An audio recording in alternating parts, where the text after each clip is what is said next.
Hey guys, it's time for our last video on the Cold War. That's right, it's time for this thing to end and for us to get moving on with some new things and to finally tear down that wall that the Soviets built back in the 1950s. So let's get right into it.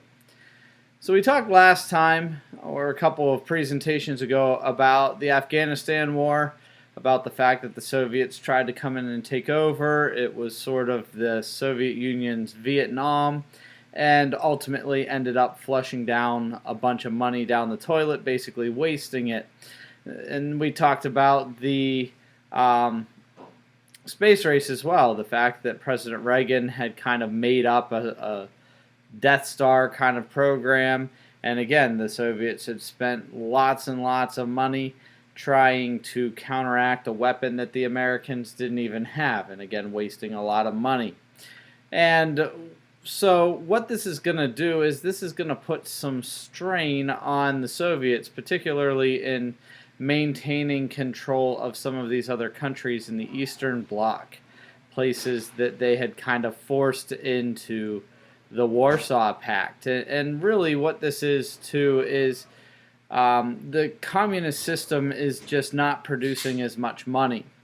And that's going to be a problem when you've got the United States, a capitalist system that's really good at producing cash and lots of it. And so what we have starting in the 1980s is basically some of these Eastern Bloc countries kind of deciding that, you know what, they don't want to be communist after all. There's a lot of evidence that they never really did, but the Soviets kind of forced or encouraged them to go that direction anyway. But what we see is that throughout the 1980s, a series of revolutions hit some of these countries, Romania, Yugoslavia, and some of these other countries that are in the Eastern Bloc, and they end up kind of getting scooped up into the NATO alliance. In 1986, President Reagan gives a famous speech. You can see him here. He's standing in front of the Berlin Wall. This is a famous gate called the Brandenburg Gate. It's between East and West Berlin. You can see the bulletproof glass behind him so that nobody kind of shoots the president. That's what they're sort of concerned about, but they wanted everybody in the front row to be able to see the nice gate. And basically, his speechwriters had tried to get him to take out of his speech this line where he said, "Mr. Gorbachev, tear down this wall." Well, Reagan actually put it back into the speech. He felt like the time was right, and he was going to make this bold kind of proclamation. And the reality is that it ends up being kind of perceived that he was actually that he actually demanded something of the Soviets and the Soviets gave in. That might not be totally accurate. They may have been already considering something like reunification of Germany. It was just too expensive for the Soviet Union at that point. But they're also going to redecorate the Soviet Union under a man named Mikhail Gorbachev. You see his picture here. And basically he has two ideas. They're glasnost and perestroika. And these are kind of new ideas for communism. Perestroika, or the restructuring, is how it would translate from Russian. It is literally a reordering of the communist government. He tried to give more rights to the people, tried to kind of make the government operate more transparently so that people kind of knew and could trust what their government was doing. At the same time, this glasnost idea was this new idea that the Soviet Union was going to start cooperating with countries from outside. Under Stalin's time, they had kind of isolated themselves and sort of only played nice with other communist countries. And Gorbachev's idea is to kind of try to cooperate with other countries instead of fight against them. That's the idea of glasnost. And so what we have is basically communism without communism. The things that Joseph Stalin uses, like the prison camps and the gulags and the arbitrary arrests and isolationism, all of those things are basically going away. it's not really going to work. Perestroika and Glasnost in some ways kind of tear down the Soviet Union from inside because they basically try to be communist without being communist, and you can't really do that. And so you would have Joseph Stalin, if he were still alive, kind of furious at this kind of situation. And so if you look at the Russian government or the Russian people with these kind of demon and angels on their shoulders, you've got Ronald Reagan on one hand saying, hey guys, this is going to be great.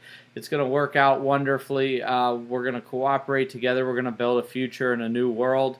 And you've got this old school communism on the other shoulder kind of saying, no, we need to double down on restricting freedom and other things like that. And basically, Gorbachev kind of goes in the direction of freedom. And so, one of the big symbols of the Cold War, the Berlin Wall, is taken down in 1989. It is torn down. East and West Berlin are able to interact with each other again. Families are united. Other things like that. It's not the end of the Cold War. It's just kind of a symbol that it's coming. Almost like you hear thunder before the rainstorm. The fall of the Berlin Wall, not the end of the Cold War, but definitely getting close.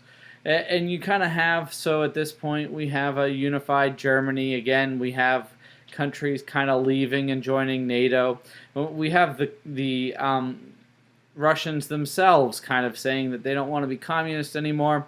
And finally, 1992, the Soviet flag is taken down for the last time over Red Square.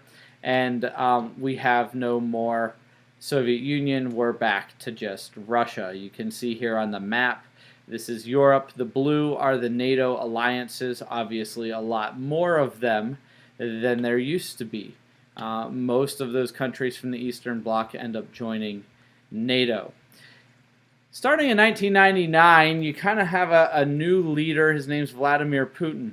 And he's kind of remembers the good old days of the Cold War. He was a KGB agent at one point, and he seems to be trying to take Russia more in a direction back to these Cold War kind of policies.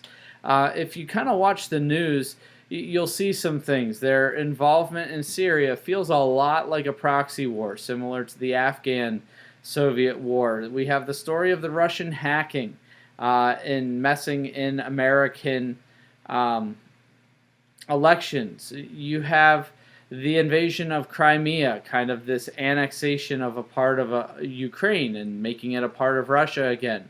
You have news stories, this was just from Google today, asking if Russia really has the coronavirus under control. Are they lying to the rest of the world to make themselves look stronger? Also, Vladimir Putin has repeatedly changed the rules of his own country to maintain power since 1999, which means that we're going on 20 years. Most people would call that a dictatorship. Of course, he maintains that he just keeps winning elections, and when you're only allowed to serve a certain number of terms, he just invents a new title for himself and then does that and then goes back to being the leader again. And so we kind of have this Cold War situation maybe coming back. It definitely at least seems possible that we might be looking or living in a time period of history that your kids may look back one day and call it Cold War II, just like we have a World War I and a World War II. We may call this the Cold War II, and nothing's really certain about how this one's going to play out or what's happening.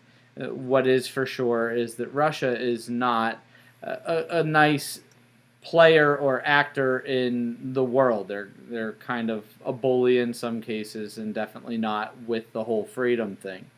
So that is it for the end of the Cold War. At least maybe an end to the Cold War or an end to Cold War Part 1. And that's it for our unit. I hope you've enjoyed these videos. Hope they've been helpful to you. And I hope you have a good day.